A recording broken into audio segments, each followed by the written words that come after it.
Imagine waking up to find your HOA president treating your backyard like her personal red carpet. Trampling your privacy without a second thought, only for her empire of petty rules and hidden scams to implode in a spectacle of exposed hypocrisy. What started as a simple trespass snowballed into a neighborhood revolt that stripped her of power, dignity, and freedom. Proving that sometimes the biggest bullies hide behind clipboards and fake smiles. In the sun-drenched suburbs of Maplewood Estates, Ohio, a place where manicured lawns hid a web of absurd HOA mandates, lived Alex Thompson. A quiet software engineer who'd moved in 2 years ago seeking peace after a messy divorce. Alex's home was modest, a 2-story colonial with a backyard garden he tended like therapy. Planting tomatoes and herbs that reminded him of his grandmother's farm. But peace? That was an illusion. The neighborhood buzzed with whispers about Alex from day one, rumors spread by none other than Margaret Maggie Hargrove, the HOA president, who painted him as that reclusive guy who probably hides bodies in his shed just because he skipped her mandatory block parties. Alex heard the gossip at the local diner, where neighbors averted eyes. But he said nothing. He observed, cataloging every petty infraction Maggie enforced on others while bending rules for herself. Let them talk, he'd mutter to his coffee mug each morning, plotting his moves like a chess master in sweatpants. One crisp autumn dawn, Alex spotted her again from his kitchen window, Maggie, in her signature floral blouse and sensible loafers, striding through his backyard as if it were a public park. She clipped past his vegetable patch, her heels sinking into the soft soil, and slipped between his fence and the tool shed toward the community trail. No hello. No apology, just that entitled smirk. The one she flashed while fining folks for unsightly bird feeders. Alex's jaw tightened. This wasn't the first time, it was the routine. Morning. Maggie, he called out flatly, stepping onto his deck with arms crossed. She halted, turning with exaggerated surprise, her pearl earrings glinting in the light. Oh. Alex. Didn't see you there. This little path saves me 5 minutes, keeps the community flowing smoothly. You know? For the greater good. Her voice dripped with that faux southern charm, like she was quoting from some HOA Bible. Actually, it's my yard. Private. There's a sidewalk out front. She chuckled, waving a manicured hand. Don't be so territorial, dear. No fence means no foul. Besides, we're all neighbors here, sharing is caring. And with that, she sauntered off, leaving divots in his grass like tiny graves for his patience. That evening, Alex installed a discreet motion-activated camera on his shed. Its lens angled perfectly. He tested it with a wave, smirking at the crisp footage on his phone. Gotcha, he whispered. Sure enough, the next morning's alert pinged, Maggie, on video, marching through like a queen inspecting her realm, oblivious to the digital eye. Alex printed a frame, her mid-stride, looking smug, and laminated it onto a neon yellow sign he hammered into the earth, private property, trespassers on camera. HOA president included. He added the photo with a caption, smile.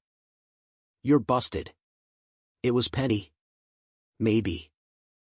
But after months of her slander, it felt like sweet, silent revenge. He sipped his coffee on the porch, waiting. Maggie appeared that afternoon, power walking her usual route, but screeched to a halt at the sign. Her face contorted, first confusion, then rage flushing her cheeks as she yanked at the photo like it was a personal insult.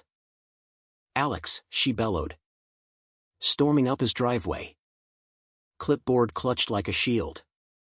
What is this nonsense? Take it down immediately, it's defaming the association. Alex leaned against his doorframe, Casual as ever. Defaming? That's you. Maggie. On my land without permission. The sign's just facts. She sputtered, her voice rising an octave. This is harassment. I'm upholding standards here, your yard's an eyesore anyway. With those weeds you call a garden. The bylaws say nothing about you shortcutting through private property, Alex interrupted mildly, pulling out his phone to show the video. But trespassing? That's a misdemeanor. Care to explain to the cops why the greater good includes ruining my tomatoes? Her eyes widened, lips pursing into a thin line. You're overreacting. It's just grass. She spun on her heel and stomped the long way around, her loafers slapping the pavement like tiny tantrums. Alex watched, a grin creeping up. The neighborhood grapevine lit up that night, whispers of "Did you see Maggie's face?" echoing through group chats. For a few days, an uneasy calm settled. No more backyard invasions. But Alex noticed Maggie's cronies, retired busybodies in matching visors, lingering near his fence, snapping covert photos of his sign. Subtle, he muttered, upgrading his camera feed to cloud storage. Then, the envelope arrived, slipped into his mailbox sans stamp. On crisp HOA stationery. Dear Mr. Thompson, it read, spelling his name wrong. Of course. Your unauthorized signage violates community harmony guidelines, promotes discord, and incurs a $300 fine for visual pollution. Pay within 10 days or face liens. Alex laughed outright, a bitter, barking sound. Harmony? From the woman who calls my shed a hazard behind my back. He dove into the HOA bylaws PDF, cross-referencing every clause. Not on signs like his. A quick call to the county clerk confirmed, HOAs can't invent rules.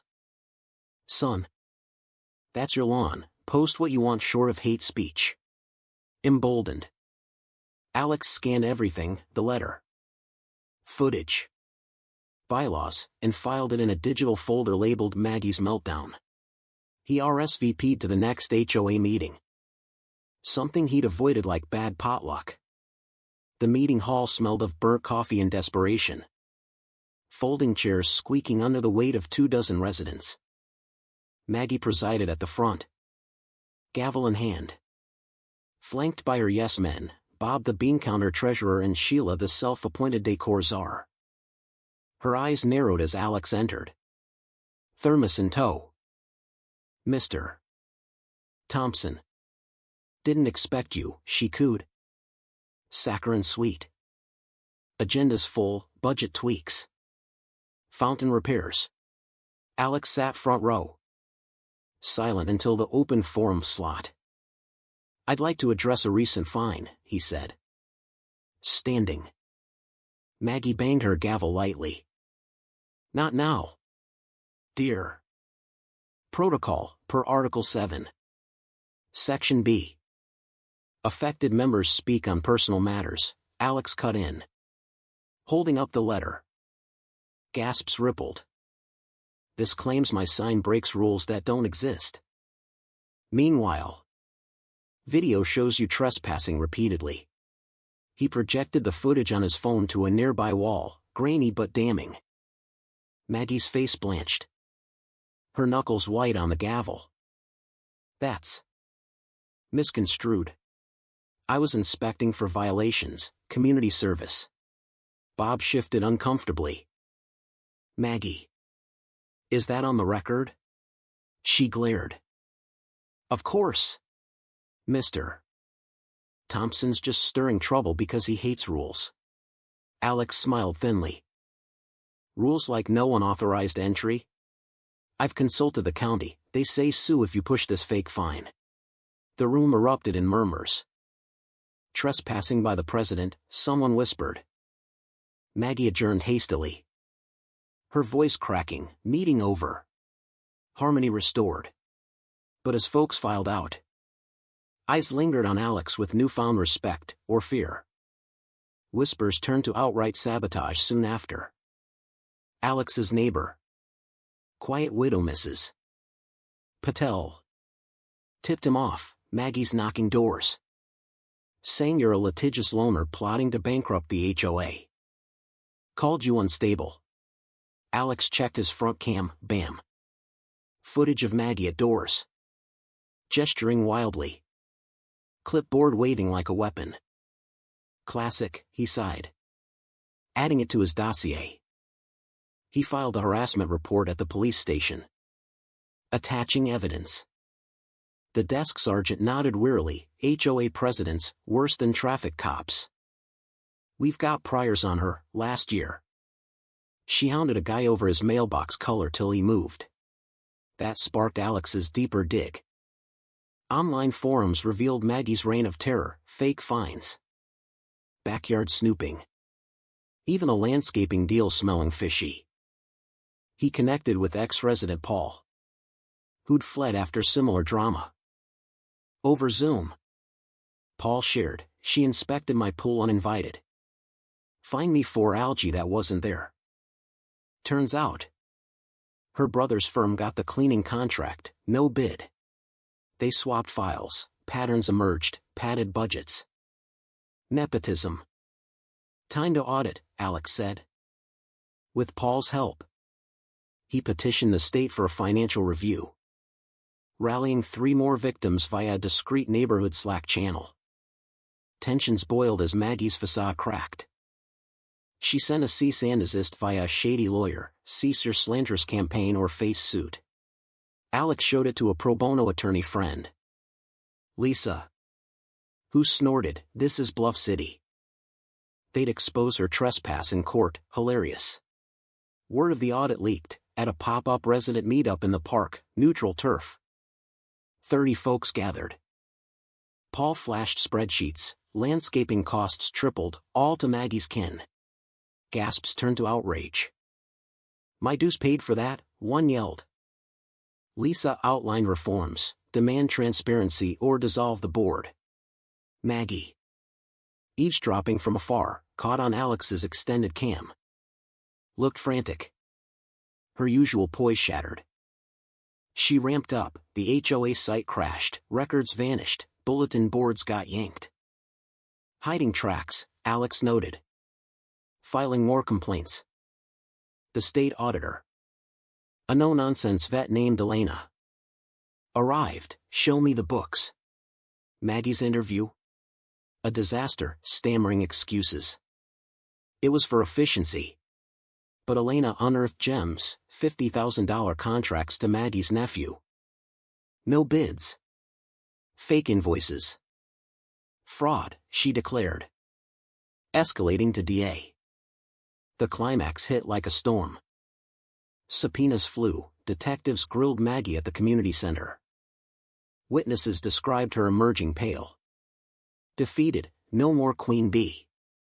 The board suspended her amid whispers of embezzlement. An emergency resident vote ousted the lot, unanimous. Maggie's house hit the market days later, she vanished overnight. Charges dropped, fraud. Obstruction. Fiduciary breach. Alex watched her perp walk from his porch, cuffed. Hunched. That smug face twisted in shock, as neighbors gawked silently. Justice served cold, he thought.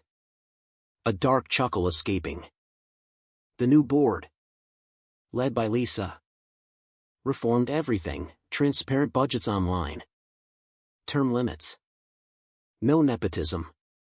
Dues dropped, potlucks replaced meetings. Alex chaired oversight. His sign a relic now. But the lesson etched, power unchecked breeds tyrants. But tell me, was Alex the villain for exposing the rot? Or was Maggie the real criminal all along? Hiding behind community while pocketing the pot? Who's truly guilty in a system that lets Karens rule unchecked?